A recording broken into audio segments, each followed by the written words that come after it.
میرے بھائی، ہماری تو اس حوالے سے دلیری اس وقت سے ہے جب کہ ان ٹاپکس کے اوپر بات کرنا بھی ریاستی جرم سمجھا جاتا تھا. یعنی آج سے 10-12 سال پہلے کی بھی آپ میری ویڈیوز دیکھیں تو میں نے ہمیشہ ایکسٹرا جوڈیشل ایکٹیویٹیز جو ہیں ماورائے عدالت کام، خواہ وہ کوئی مذہبی جماعت کرے توہین مذہب کے نام کے اوپر، یا کوئی ریاستی ادارہ حب الوطنی کے نام کے اوپر، میں نے ہمیشہ ڈنکے کی چوٹ پہ اس کی مذمت کی ہے اور آج تک کر رہا ہوں. آج کل تو فیشن بن گیا ہے کیونکہ اب تو ریاستی پالیسی یہ بن چکی ہے. اسی کے تحت ضرب عضب اور رد الفساد، آپ کو پتہ ہے یہ 2 فوجی آپریشنز پاکستان میں شروع ہوئے. آج تو حالات بڑے سازگار ہیں اس طرح کے معاملات میں بولنے پہ. اس وقت جب کہ ہمارے ریاستی اداروں نے ان مذہبی جماعتوں کو، دہشت گرد تنظیموں کو گود لیا ہوا تھا امت کے اور پاکستان کے وسیع تر مفاد میں تو اس وقت بھی کہتا تھا کہ تواڈے گاٹے فٹ ہون گے، اور دیکھو پھر کیسے گاٹے فٹ ہوئے ہیں. ہن لیندے ہی نہیں پہ، ایک گاٹا لا کے لگتا ہے لواؤن کے، اللہ نہ کرے ایسا ہو. اور پھر اس کے بعد جو انٹرنیشنل پریشر آپ کو پتہ ہے کچھ عرصے سے پاکستان پہ FATF کی شکل میں آیا، اور اب تو GSP+ سٹیٹس بھی پاکستان کا آلموسٹ ایک پہ لگا ہوا ہے. اللہ تعالیٰ کوئی بہتری فرمائے اور ملک کی اکانومی بہتری کی طرف جائے، حالات و واقعات بہتری کی طرف جائیں. فی الوقت یعنی گراؤنڈ ریالٹیز تو یہی بتا رہی ہیں کہ مستقبل قریب میں کوئی حالات بہتر ہوتے مجھے تو نظر نہیں آ رہے. اللہ کرے کہ معاملہ کوئی بہتری کی طرف چلا جائے انشاءاللہ تعالی. اب یہ جو میرے بھائی جو کچھ ہوا،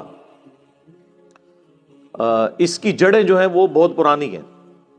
40 سال سے ہم نے اپنی غلط پالیسیز کی وجہ سے جو فصل بوئی تھی، آج اس کا رزلٹ ہمارے سامنے ہے. ایک دن میں تو اتنی بڑی خرابی نہیں آتی، ایک دن میں تو دیمک نہیں چاٹتی، ایک دن میں تو زخم کینسر نہیں بن جاتا. اس کو وہ کہتے ہیں نا، تھیندے تھیندے تھین جاندہ ہے بندہ. یہ وہ والا معاملہ ہوا ہے. آہستہ آہستہ معاملات خراب ہوئے، اور اس طرح کی جتنی بھی ایکٹیویٹیز ہو رہی ہیں، میں اس میں پہلے نمبر پہ مجرم اگر کسی کو سمجھتا ہوں تو وہ ہماری ریاست ہے، ریاستی ادارے ہیں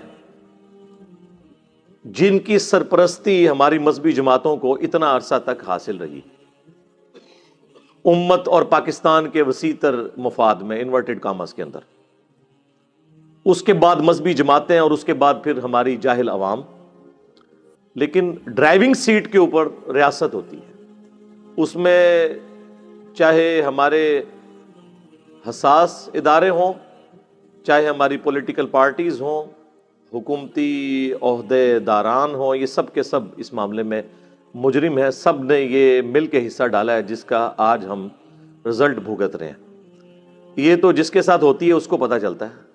بخاری اور مسلم کی متفقن علیہ حدیث ہے، اللہ کے محبوب صلی اللہ علیہ وآلہ وسلم نے فرمایا کہ کسی کو آگ میں جلانا، یہ عذاب صرف اللہ تعالیٰ کے ساتھ خاص ہے کہ وہ اپنے مجرمین کو قیامت کے دن آگ میں جلائے گا. کسی مخلوق کے لیے روا نہیں کہ کسی دوسرے کو آگ میں جلائے.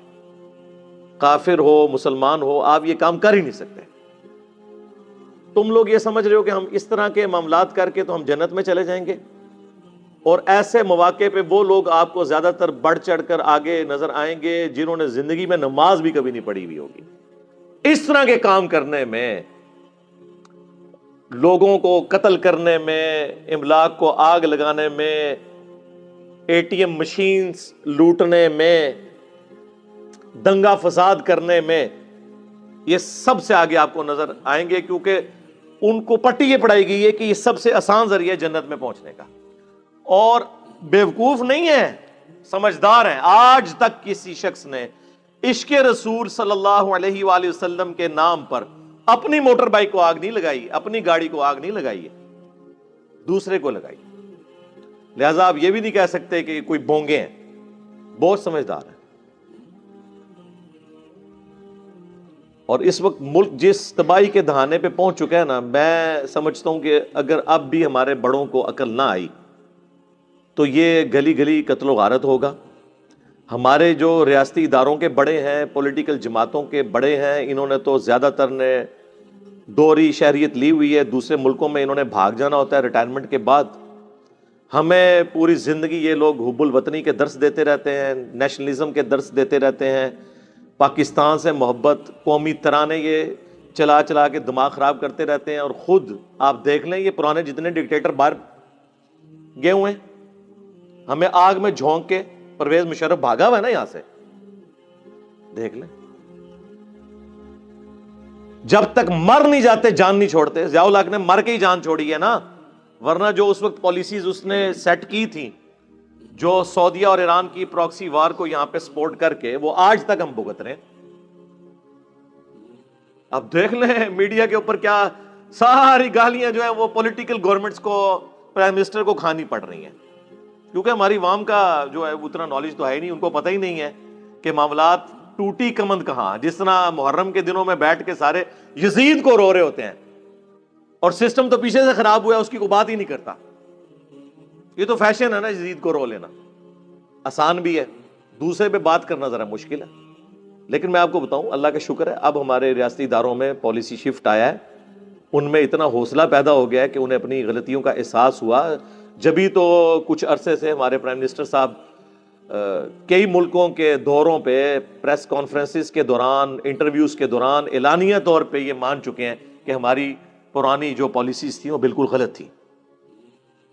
یہ علیحدہ بات ہے کہ ہمارے ریاستی اداروں کے کیے ہوئے جرائم کی توبہ کا اعلان ہمارے پرائم منسٹر کو کرنا پڑ رہا ہے۔ یہ ہے دکھ کی بات۔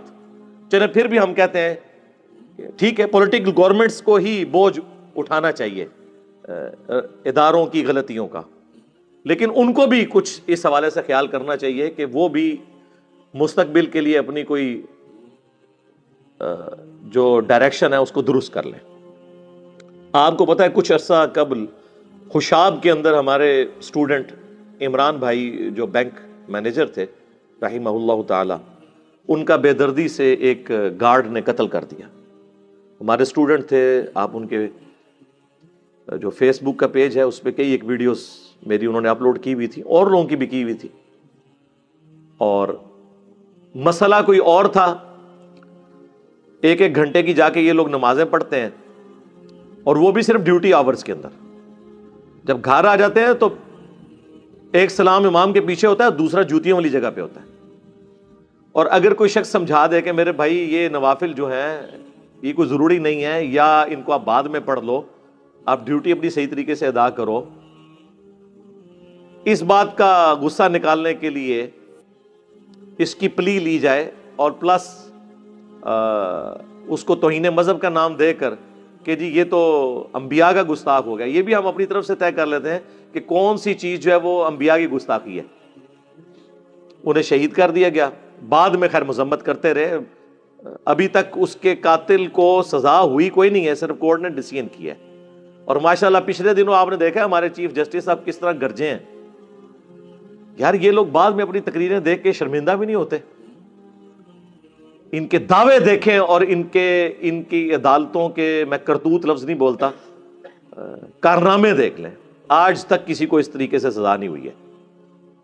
اور کسی اگر جو کوئی مجبور شخص جس کے اوپر اس طرح کا توہین مذہب کا الزام لگا، اس کو اگر عدالتوں نے چھوڑ بھی دیا شواہد ناکافی ہونے کی وجہ سے یا جھوٹا الزام ہونے کی وجہ سے، عوام نہیں اسے چھوڑتی، وہ عدالت سے بری ہوتا ہے۔ یہ کچھ عرصہ پہلے کی بات ہے، ہمارے جیلم شہر کی تحصیل ہے پنڈ دادن خان، وہاں پہ وہ ایک مولانا صاحب تھے، جماعت اسلامی سے ان کا تعلق تھا، ان پہ اس طرح توہین مذہب کا جھوٹا الزام لگا، کافی سال انہوں نے قید کاٹی، بعد میں ثابت ہوا یہ بالکل غلط ہے۔ بیچارے وہ پہلا جمعہ پڑھانے آئے ہیں تو وہ باہر نکلے ہیں تو ان کو شہید کر دیا گیا گولیوں کی، اور ان کے ساتھ بیٹا بھی شہید ہو گیا۔ یعنی وہ عدالتیں چھوڑ بھی دیں، عوام نہیں چھوڑتی۔ تربیت ہی ایسی ہوئی ہوئی ہے، عوام کو کون سمجھائے جی؟ لہٰذا آپ یہ سمجھ رہے ہیں جب آپ کسی پہ الزام لگا دیتے ہیں نا توہین مذہب کا، جھوٹا بھی، وہ مارا گیا، اب اسے کوئی دنیا کی طاقت بچا نہیں سکتی ہے، کیونکہ عدالت چھوڑے گی بھی تو عاشقان رسول سو کالڈ تیار بیٹھے ہوئے ہیں اپنی جنت پکی کرنے کے لیے اس کو جنت میں بھیج کے کیا کریں گے؟ یہ سری لنکا والا جو واقعہ ہوا آفیسر کا، سیالکوٹ میں کہہ لیں یا وہ اس روڈ کے اوپر وزیر آباد والی، اور شروع کہاں سے ہوا ہے؟ وہ ایک سٹیکر کی بنیاد بنائی گئی ہے. یار سٹیکر کو ہٹا دینا یا پھاڑ دینا، یہ نبی علیہ السلام کی گستاخی کیسے ہو گئی؟